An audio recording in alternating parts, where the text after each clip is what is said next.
কেমন আছো তোমরা সবাই? আশা করছি ভালো আছো, আমিও খুব ভালো আছি।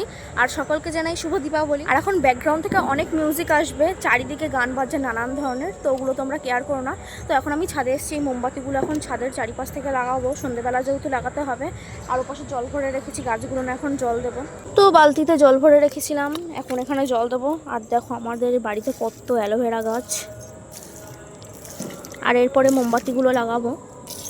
আর আজকে যাবো মামা বাড়িতে, কারণ কি আমার মামা বাড়িতে কালী পুজো হয় প্রত্যেক বছর। কালী পুজোর দিন মানে আমার মায়ের মামা বাড়ি, আমারও মামা বাড়ি। তো চলো গাছগুলোতে জল দিয়ে নিই, তারপর তোমাদের সাথে কথা হচ্ছে। আর হ্যাঁ, তোমাদের একটা জিনিস দেখাই, তোমরা তো ছোট ছোট অ্যালোভেরা গাছ দেখলে, এবার তোমাদের একটা বড় অ্যালোভেরা গাছ দেখাই। আমাদের বাড়িতে বিশাল বড় একটা অ্যালোভেরা গাছ আছে।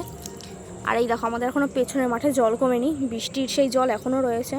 আর এখানে প্রচুর মাছ আছে। তো তারপর এখানে আমি মোমবাতিগুলো লাগিয়ে দিলাম। আর এদিকে তোমাদের সাথে কথা বলতে বলতে দেখো আমার মোমবাতিগুলো লাগানোও হয়ে গেছে। আর এখন এই জামা কাপড়গুলো তুলবো। আর জানো তো, কালকে যেহেতু চতুর্দশী ছিল, ভেবেছিলাম যে কালকে প্রদীপ নিয়ে একটু ছবি তুলবো, কিন্তু দুঃখের বিষয় হলো আমি ঘুমিয়ে পড়েছিলাম কালকে, এই কারণে আমি আর ছবি তুলতে পারিনি। তো আজকে একটু ইচ্ছা আছে মোমবাতি নিয়ে ছবি তুলবো, এই কারণে আমি ঘরে কটা মোমবাতিও বানিয়েছি, চলো তোমাদের সেটা দেখাই। তো এই মোমবাতিগুলো আমি এখানে বানিয়েছি ওষুধের ঢাকনা দিয়ে, কেমন লাগছে জানিও। আর আজকে মনে হচ্ছে ফাইনালি আমি ছবি তুলতে পারবো। কালকে খুব কষ্ট পেয়েছিলাম, ছবি তুলতে পারিনি, তাই তো এখন আমি ছবি তুলবো। তাই এই ড্রেসটা পরে নিলাম, এই ড্রেসটা আমি অনলাইন থেকে নিয়েছি, কেমন লাগছে তোমরা জানিও। তো তারপর এখানে আমি সব মোমবাতিগুলো জ্বালিয়ে দিলাম। তো এইখানে আমার বানানো প্রদীপগুলো জ্বালানো হয়ে গেছে, দেখো কত সুন্দর লাগছে। তো চলো মোমবাতিগুলো আবার বাড়ির চারি সাইডে সাজিয়ে দেওয়া যাক।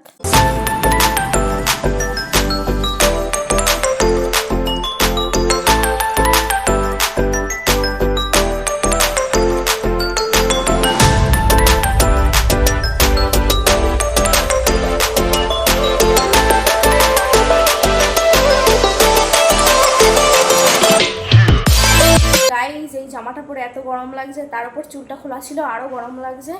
আর আমাদের বাড়িটা কেমন লাগছে জানিও কিন্তু। দেখো চারপাশটা কত সুন্দর লাগছে। আর ওই জায়গায় একটা প্যান্ডেল রয়েছে, এই কারণে অত লাইট জ্বলছে।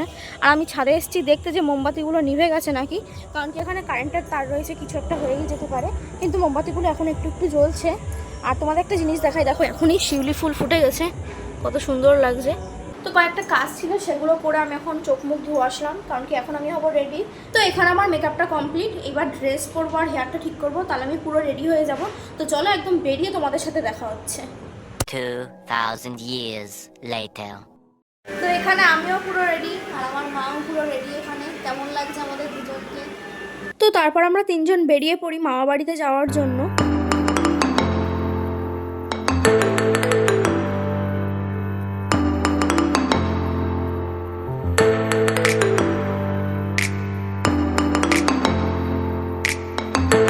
এটা নেহা, এখানে খাওয়া দাওয়ার পার্ট চলছে।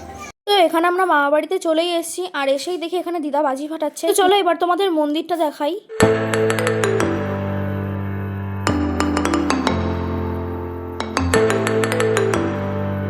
এই যে মাসি আমাদের ক্যাটারিং করছে।